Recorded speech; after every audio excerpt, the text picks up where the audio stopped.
Assalamualaikum warahmatullahi wabarakatuh. Selamat pagi, salam sejahtera untuk kita semua. Selamat datang kembali di channel ini.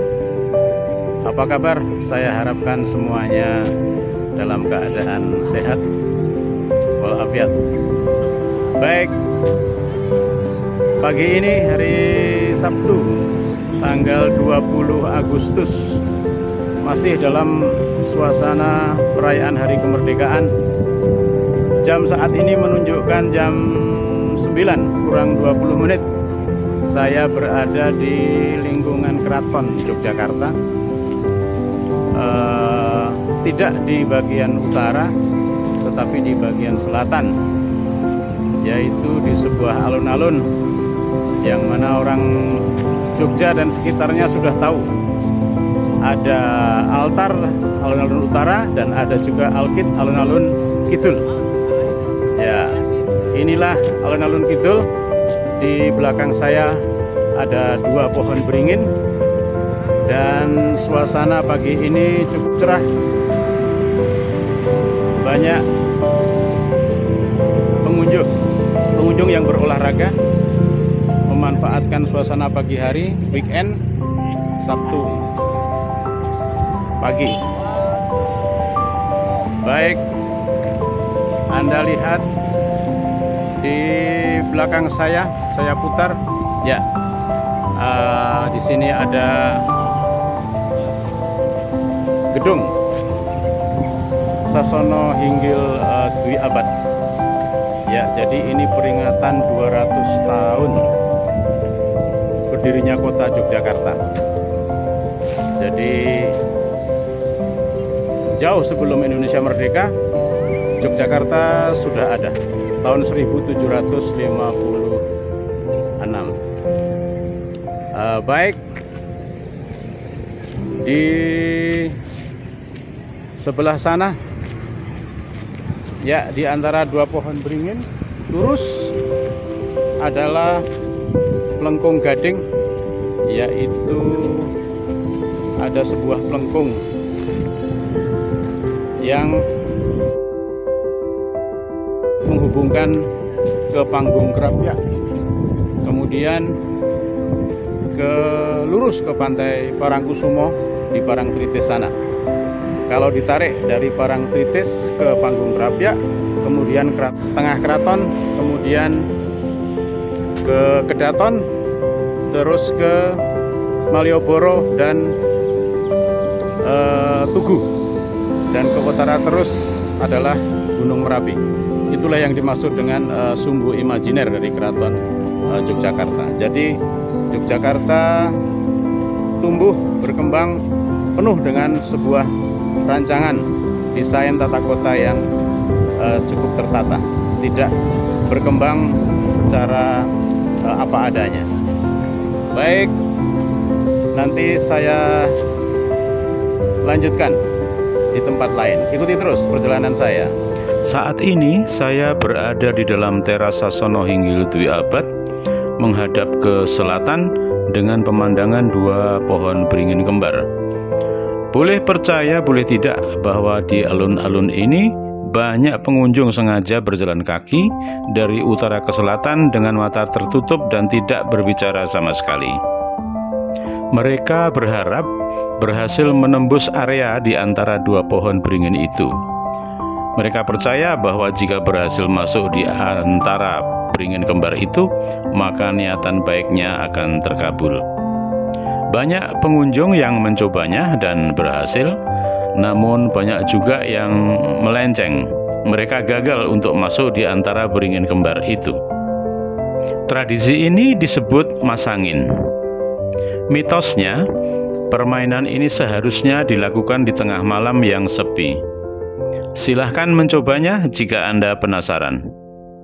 Di depan teras ini juga kabarnya dulu ada watu gilang, yaitu batu besar untuk duduk raja ketika menyaksikan prajurit keraton sedang berlatih di alun-alun ini. Sejak masa Sultan Hamengkubuwono I, tempat ini dulunya bernama Siti Hinggil Kidul. Namun kemudian pada tahun 1956 pada masa Sultan Hamengkubuwono ke-9 di tempat ini dibangun gedung dengan nama Sasono Hinggil Dwi Abad sebagai peringatan 200 tahun usia kota Yogyakarta saat itu. Dari prasasti dalam huruf Latin ini bisa kita baca bahwa gedung ini diresmikan pada tanggal 7 Oktober 1956. Gedung Sasono Hinggil Dwi Abad ini diapit oleh dua jalan di sebelah barat dan timur yang disebut Pamengkang. Kedua jalan ini kemudian bertemu di belakang gedung untuk selanjutnya masuk ke dalam gerbang Bangsal Kemandungan yang lokasinya berada di utara gedung ini.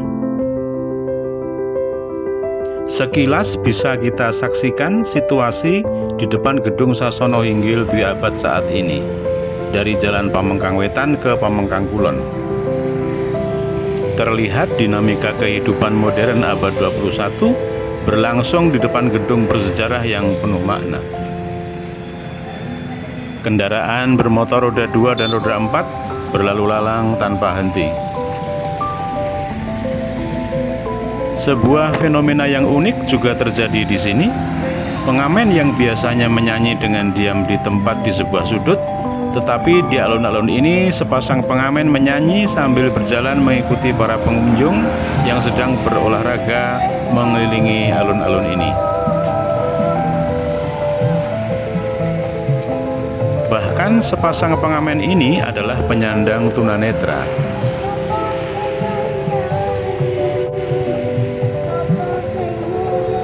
Terdengar suaranya sangat merdu dan bisa dinikmati.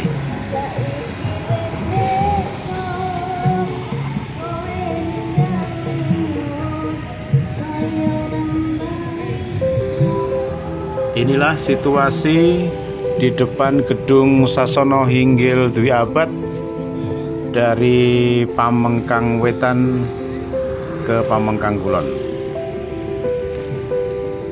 Baiklah teman-teman, di alun-alun kidul ini cukup banyak hal-hal menarik yang bisa diceritakan. Dari kegiatan masyarakat berolahraga pagi, jogging mengelilingi alun-alun, kemudian murid-murid sekolah yang sedang berolahraga di tengah lapangan, kuliner kekunoan dan kekinian yang dijajakan oleh para pedagang, hingga rekreasi malam hari yaitu pertunjukan wayang kulit, semalam suntuk, dan menikmati sepeda kayuh berbentuk mobil mengelilingi alun-alun yang dihiasi dengan lampu warna-warni, membuat para remaja betah untuk berfoto selfie di sini. Namun jangan lupa teman-teman, bahwa sesungguhnya keistimewaan dari tempat ini adalah letak lokasi alun-alun kidul itu sendiri, yaitu letaknya yang berada di dalam area benteng Baluwarti Keraton Yogyakarta. Seperti yang telah kita ketahui bersama, bahwa tata letak kompleks Keraton Jogja sangatlah istimewa. Dari barat ke timur diapit 3 sungai, yaitu Winongo, Bedok, dan Progo di sisi barat keraton, dan sungai Code, Gajah Wong, dan Opak di sisi timur keraton. Banyaknya sungai yang mengapit kompleks Keraton Jogja menjadikan wilayah Yogyakarta terhindar dari risiko banjir besar, sekaligus banyaknya sungai juga menjadikan wilayah ini ada jaminan pasokan air untuk tanaman pertanian. Tidak hanya dari barat ke timur teman-teman, dari selatan ke utara kita kenal juga ada Sumbu Imajiner dari Pantai Parangkusumo dekat Parangtritis, lurus ke utara hingga Gunung Merapi. Bisa kita saksikan di layar bahwa di antara 2 penanda alam tersebut terdapat 5 penanda buatan yang dibangun oleh Sultan Hamengkubuwono pertama yang segaris dengan penanda alam tersebut. Kelima penanda buatan itu adalah Panggung Krapyak, alun-alun selatan atau Alkit Keraton Yogyakarta, alun-alun utara atau altar Tugu Golong Giling. Kita menyebutnya tanda-tanda buatan ini adalah sumbu filosofis. Jadi Alun-alun kidul atau tempat saya berdiri saat ini adalah sebenarnya lintasan sumbu filosofis dari selatan ke utara di dalam benteng Keraton Yogyakarta yang lokasinya di antara Panggung Krapyak dan Tugu. Baiklah teman-teman, Anda mungkin bertanya-tanya, makna filosofi apakah yang berada di balik lokasi dan bangunan-bangunan yang ada di sekitar alun-alun kidul ini? Ikuti terus perjalanan saya. Berbicara tentang alun-alun atau lapangan terbuka, hampir di setiap lokasi pusat pemerintahan di negara kita menjumpai alun-alun. Baik itu di ibu kota negara, ibu kota provinsi, kabupaten, kecamatan, bahkan di desa-desa dan kelurahan. Sebagian alun-alun itu merupakan tinggalan dari kota kerajaan zaman dahulu, tetapi ada juga yang rancangan baru dari sebagian hasil dari pemekaran wilayah. Dari buku-buku sejarah yang sempat saya baca, kota kerajaan di Jawa memang biasanya memiliki 4 komponen utama yang disebut dengan catur gatra, yaitu tempat tinggal raja yang disebut dengan kedaton, tempat ibadah berupa masjid, pasar, dan kemudian alun-alun. Alun-alun kidul ini adalah tinggalan dari kota kerajaan Kasultanan Yogyakarta abad 18. Tidak semua kota pemerintahan memiliki alun-alun kidul. Yang sempat saya tahu, kota pemerintahan lain yang memiliki alun-alun kidul adalah Surakarta, yang dibangun pada masa Kasunanan Surakarta. Teman-teman, mungkin tidak banyak yang mengetahui bahwa sebenarnya Sri Sultan Hamengkubuwono I bukanlah hanya sebagai seorang raja di Kasultanan Yogyakarta yang pertama, sebagai akibat perjanjian Palihanagari tahun 1755. Namun beliau juga membangun tata kota dengan bangunan-bangunan simbolis yang bermakna filosofis tentang siklus kehidupan manusia dari sejak sebelum lahir, menjadi anak-anak, remaja, dewasa, lanjut usia hingga menghadap Sang Khalik. Hal yang demikian ini tidak kita jumpai di kota-kota lain termasuk di Surakarta. Dari sebuah buletin yang diterbitkan Dinas Kebudayaan Daerah Istimewa Yogyakarta yang berjudul Mayangkara, sekilas mungkin bisa saya ceritakan. Panggung Krapyak adalah sebuah bangunan bujur sangkar yang diibaratkan sebagai sebuah rahim dari seorang wanita yang sudah dibuahi dengan benih.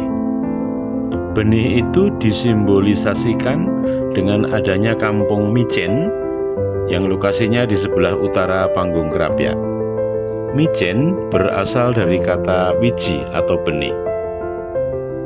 Bergerak terus mengikuti jalan ke utara menuju Plengkung Nirboyo atau Plengkung Gading.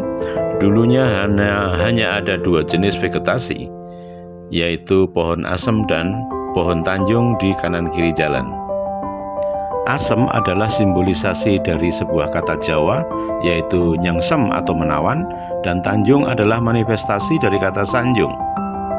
Wanita yang baru saja menikah selalu terlihat menawan dan selalu disanjung oleh pasangannya.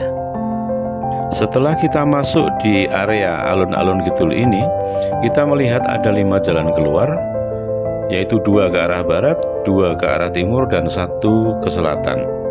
Kelima jalan keluar ini melambangkan berfungsinya secara penuh panca indera dari janin yang ada di dalam rahim wanita tersebut.